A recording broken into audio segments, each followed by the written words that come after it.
Hello, I wanted to show you some of the new features that I'm working on for the AiLiveComplete. AiLiveComplete is an extension of MIT App Inventor and it's available both online version in the classic version and the browser-based version. But for the purpose of this demo, I'm going to be running locally.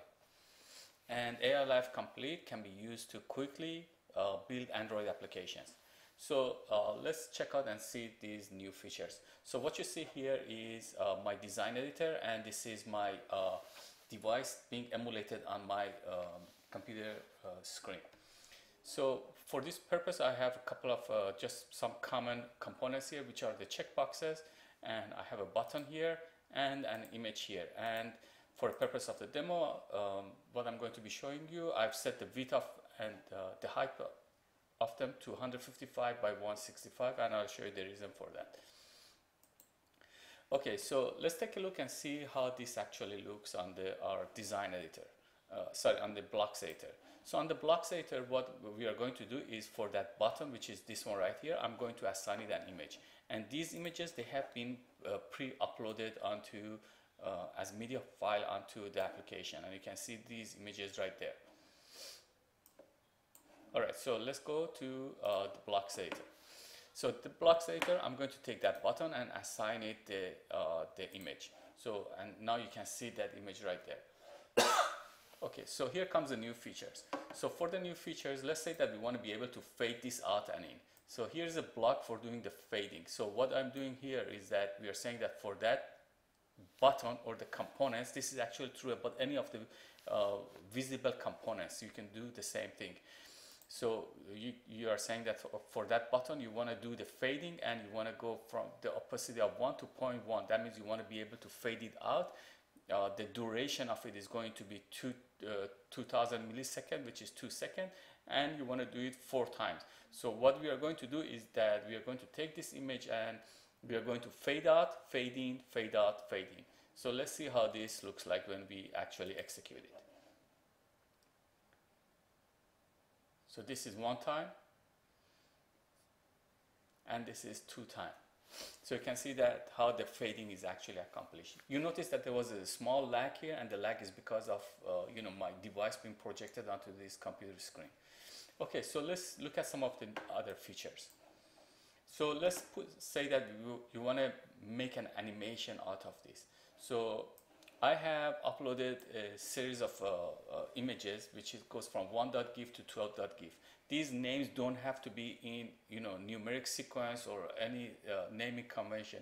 They do not have to be, and this was easier for me just to do it this way. So this block, it says that you want to animate the image, and these are the list of the images that you want it to go through. And for each frame, you want to use 222 milliseconds. You can just change it to whatever that you want, and you want it to loop through. So let's execute this and see what happens. So you can see that it is now going through the series of the images, and it's doing the animation. Okay, again, the lag that you see here is because of my device being projected onto the screen here. So let's look at some other block. So let's say that you want to be able to rotate this component right there. So this block, animate, rotate, can be used. What we are doing is that we say that we want to go from 0 degree to 360 degree. That means a complete flip, and the pivot is going to be in the middle. So if, for example, this is the component, the pivot along the x-axis and y-axis is going to be right in the middle, right there. And the duration is going to, the complete rotation is going to take 2000 milliseconds, which is 2 seconds. And you want to do it only 1 time. So let's execute this and see what happens. So this was actually rotating along its x and y axis right in the middle. So let's say that the rotation was clockwise. If you wanted to go counterclockwise, all we need to do is just change this to minus 360 degree, and it will go counterclockwise. So these blocks that you see here are available for any of the visual components. So for example, let's say that on our design editor we had dropped an image. So let's say that you want to do the same thing for that image. So what we can do is, for that image component, you notice that there is the same blocks available here. So let's say that we want to do the same thing. That means we want to do an animation. So we just take that, and I'm just going to take these blocks and pop it in there. Okay, so let's execute this and see what happens here.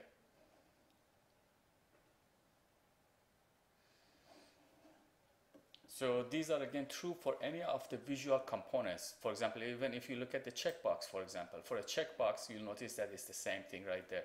So if for checkbox, for example, you wanted to do the fading, for example, you could do that. You could take this fading, and for the checkbox, and let's take these blocks and pop it in the sockets here. This is the checkbox one. So let's see how the fading actually looks like on that.